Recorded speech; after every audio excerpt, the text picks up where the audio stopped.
Hi, thank you for having me here today. Again, my name is Debbie Fuchs, and I work with Bouvier Kelly Agency. We're a full-service agency in Greensboro, so we offer services such as public relations, creative design, website design, social media management, and also for several of our clients, we create trade show booths. We have some clients that go to trade shows in Paris, Switzerland, and all over the place. A lot of B2B clients. So we're more on the creative sides of that. And when Martha had called me, she had asked, well, what we want are just kind of some tips and some ideas on how, when you are actually at a business expo and you're representing either a service or a product, how can you really maximize that time with the people there? And there are probably some key things that you're probably already doing, but maybe you could amp it up a little bit, and then hopefully I'll show you maybe some new ideas as well. So when I thought about what to call it, I thought, well, you know, it's how to wow. Because when you're at an expo, think about when you go to expos or you go to like the Coliseum, to the flea market, or any kind of show, what makes you stop at a booth? Think about what makes you stop. Is it the color? Is it the product because you're looking for something specific? Is it a friendly face? And then think about the things that would kind of turn you off about a booth.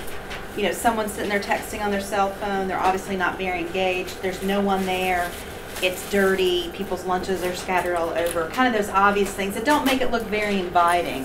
So kind of put yourself in your customer's shoes about what would make you stop at a booth and what would make you keep going, because you're your best frame of reference. So I'm going to start with what I call the step out. Years ago, I won't tell you how many years ago, but years ago I worked for Estee Lauder and Clinique, and they had a really big policy to not stand behind the counter and be the woman behind the counter, because that's a barrier between you and your customer. We were always supposed to step out and greet the customer outside of the booth. The booth was to display the products, not us. We were supposed to step out. So one of the best things you can do is when you're thinking about designing your table, and this is true with whatever space you have. When you're designing your table, where you want to place yourself, when you're trying to talk to a customer, really start to think about not putting a barrier between you and that customer. Don't be the person that's just sitting in a chair at the table. Maybe you want to stand to the side of the table. Maybe you want to think about displaying kind of out, so you're forced to kind of step out and talk with the customer. Maybe put the tables at an angle, like that. But you never want to create a barrier to your customer. You always want it to seem like it's a very inviting space for them to come up, look at your product. And you can see with this one, there's really not a booth at all, the way they've set everything up. So they're really inviting people to kind of come in to the clear space. I think, you know, one of the most important things is be inviting and engaging. I know in the digital world, I mean, I shop on Amazon all the time, eBay, I'm all over the place, but people still buy from people. So the more inviting and engaging that you are, I think the more you're going to have people that are going to stop and be interested in your product and service, even if they didn't think they were going to be interested in it. And it's more than just being aggressive and saying, come on over or do this. It's smiling, it's being inviting, it's looking like you're interested in them. You know, and try and stay away from what I kind of call like the trite things, the trite questions like, oh, how are you? Can I help you with anything? Are you enjoying the show? I mean, they're going to get that question from every booth. So don't let them get it from your booth. You know, maybe you could compliment them on something that they're wearing, or you notice that they're looking at something, or, you know, there's some way you can connect with them. So I would definitely encourage you to do that. But I think a friendly face and one that looks like you want that customer to be there is really going to be the ticket to make them stop.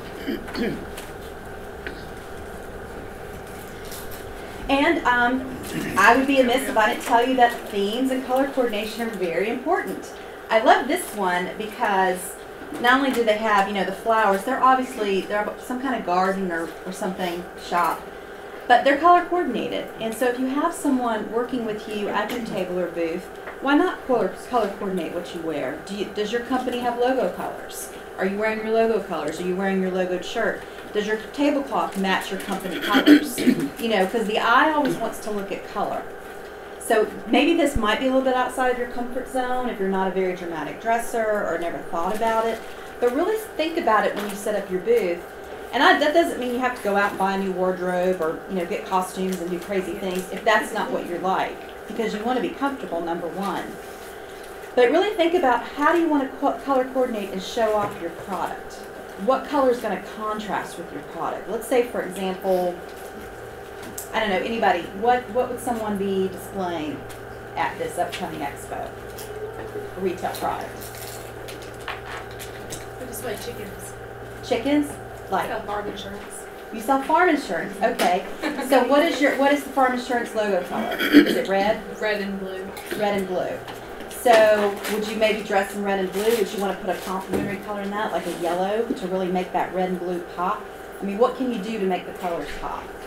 What about somebody else? Somebody else have a color or logo color or product or service that they're representing? Yes. We have anti-aging products. Our theme color would be like teal. Okay. And our products are white and gray. Okay, white and gray and teal. So would you maybe want to put a pop accent color with that? Would you maybe want to put purple with it? Or something like that. Have a bright purple tablecloth so that teal and that white and that gray really jumps off the table. So kind of think about that. Maybe you want to put yourself in teal to match the products. I mean, these are just little things that, you know, maybe you haven't really thought about. But when you have a theme, when you're color coordinated, it really kind of draws the eye in. You know, the mind really likes order. Okay, it doesn't like chaos, no matter what your kitchens and kids' rooms or everything look like. The mind really does gravitate to order. So the more you can look color coordinated and have those contrasting colors, that's really going to draw people over to your booth. And that's half the battle. To get them to come to your booth, that's half the battle. No matter if you're selling insurance, if you're selling widgets, or whatever you're selling. And so I wanted to give some examples of what not to do as well. So you can see this. So you can see up in the left-hand corner, she's got her bowl of candy. You know, everybody's always got that obligatory bowl of candy at their booth. And she's sitting there, she's kind of on her cell phone. You know, I don't know, you know, play devil's advocate. Maybe she's had a really long day. Maybe this has been a weekend expo and this is 5 o'clock on a Sunday and she's just done. You know, but this is a great example of what not to do. Would She you want to stop? doesn't own the business. She probably doesn't own the business. That's a great point. She probably doesn't own the business. She's being paid $8 an hour to sit at the trade show. Yeah, and she had to give away any of her candy. This right here, I showed this guy because even though he's kind of got like a really nice booth that's very, you know, type A, he's got his little pens all laid out and all his graphs, it's just not very interesting. Why would anybody want to stop and look at graphs? He's looking at the next page. Yeah, so he's looking at the next table. Everybody's talking, engaged. He's wondering, how can I get in on this? What am I doing? And obviously this, you know, this is a mess. There's nothing to show. Why would you even stop there? So again, I go back to my very first point is think about, as a consumer, why would you stop at a booth and what would make you keep walking?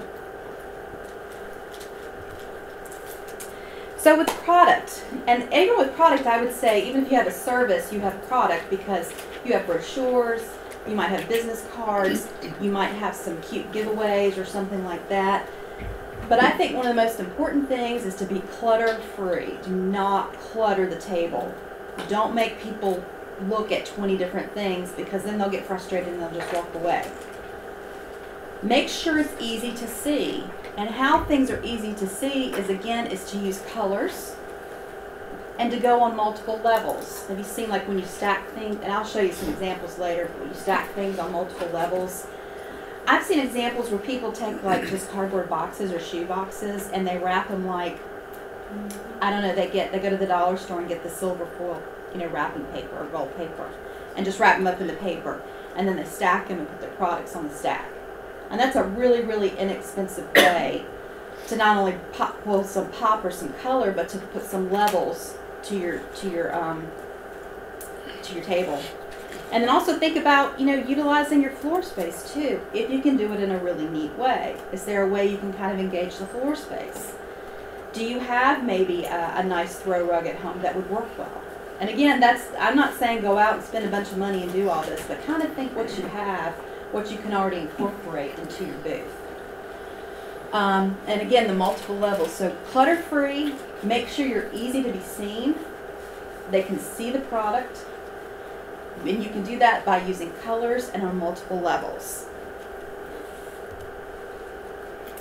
And here, again, this is how you draw them in. I thought this was, and by the way, we're going to send this all as a PDF too. This is interesting because I thought she had a really interesting use of color. Notice she doesn't even have a table. She didn't do that. She's got that really bright carpet in. But you see how she's really just incorporated a lot of color. She's wearing color to kind of draw people in. So think about that. I like how she's got everything kind of just up on hooks.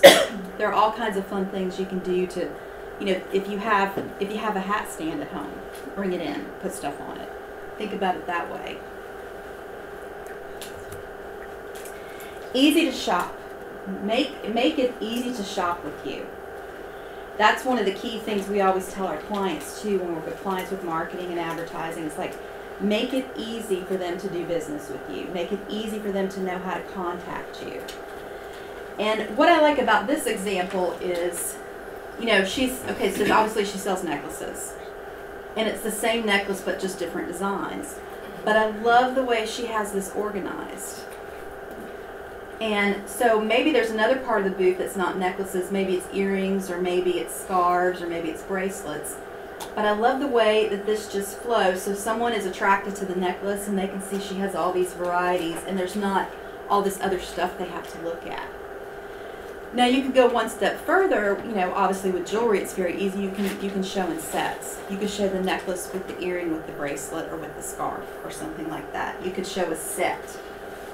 But see, this is a very clean way to get your product across. And if you were standing 20, 30 feet away from this booth, you can still see it. You can see her product. It's not hidden down on a table somewhere. So this is not easy to shop. And I just got this. This is just a random Google picture I got, but just on the really weird coincidence that somebody knew this person, I blanked at her face. Because you never know. But I think this is an example of being not easy to shop. It's the one cool thing she has done, that looks like it's an old headboard that she's used to display her jewelry, which is kind of cool. But, she just kind of got stuff everywhere. And again, this is my opinion, but this is not how I think something gets shown in its best light. She just kind of got the necklaces everywhere, and here's some more down here, and here's some stuff over here. And so the customer comes up and they're like, I don't know what to look at. I don't know what goes with what. Are you selling cards? Are you selling necklaces? What are you selling? So she's got a neat idea incorporating the headboard. But again, it's not easy to shop. She's not showing things color coordinated in sets. She's behind the table. She's not up, that could have been a photographer, but she's behind the table.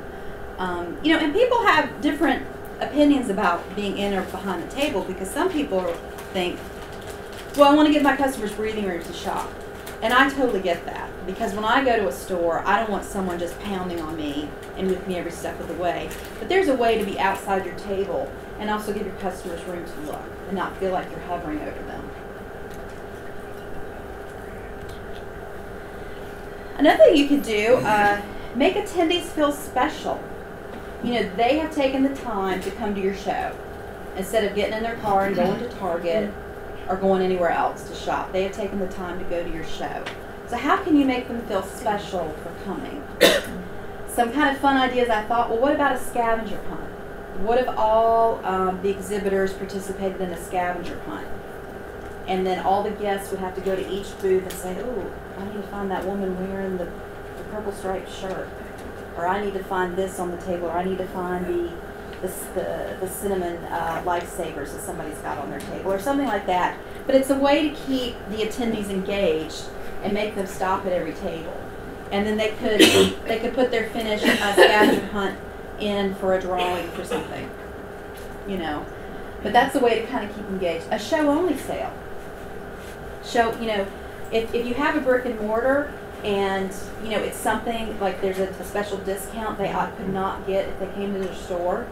Make them feel special by being at the show. Is there a special product you can just bring in from the show for the show?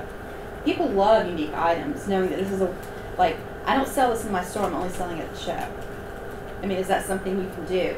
So think about what's a show-only special that this customer could have. Door prizes, I mean, that's a given, a door prize. People love entering their names for this, that, and the other. And then an invitation back.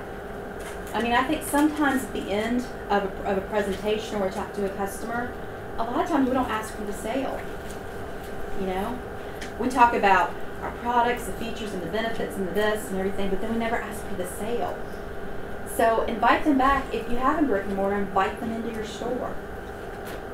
If you're in a service business, you know, see if you can contact them. See if they'll leave a business card or something like that. You know, how can you continue the relationship past the show? That's what you always want to think about, because your relationship with those customers shouldn't stop when the show doors closes. So how can you continue that? Do you have an e-newsletter list that can be added to?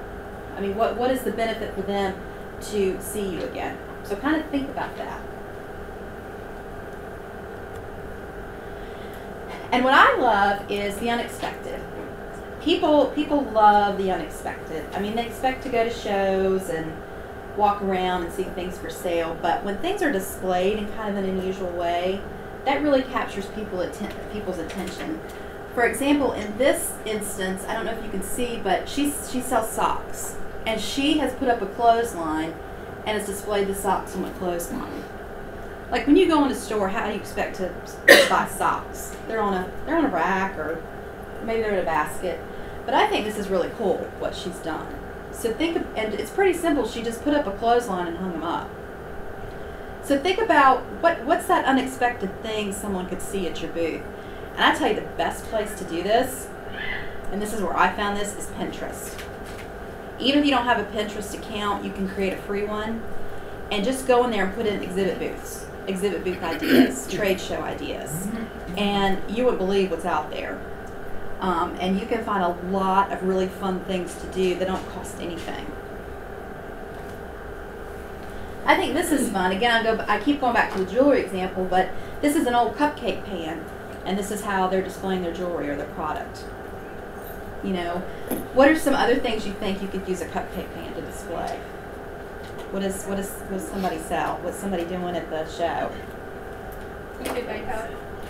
Makeup? Yep, makeup, definitely. Candles, yeah. Instead of putting candles in a box or in a basket, what if they went through old cupcake pans to pick it out? Anything else? Cupcakes. Yeah, that's good. What about who's in a service business? What are you in? What do you do? Real estate, relocation. Okay. Yeah. So what could we do with? I don't know. You could. We have a trade show coming up next week. Keys. Business Yeah. Business cards. Maybe there's some kind of key candy out there or something. And it could be cupcake pans. It could be a butt cake. It could be anything. But if you open up your kitchen cabinets, I bet you'll find a lot of fun things. Who doesn't have like the obligatory 5 crystal bowls from their wedding that that you can't give away because so and so's aunt gave it to you, or your mom's best friend, and you bring it out once a year at Thanksgiving or Christmas? You've probably got a lot of pretty things around your house that you can incorporate. And be different. And again, Pinterest, if you don't think you're creative, that's okay. That's what Pinterest is for. That's what the internet's for. I think this is really neat. This is an old Slinky. And what they've done is they put their business cards in the Slinky. That's really cool.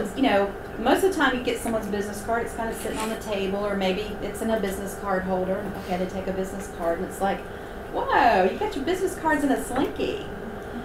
Or maybe it's a discount offer to come back to your brick and mortar. Or it could be anything.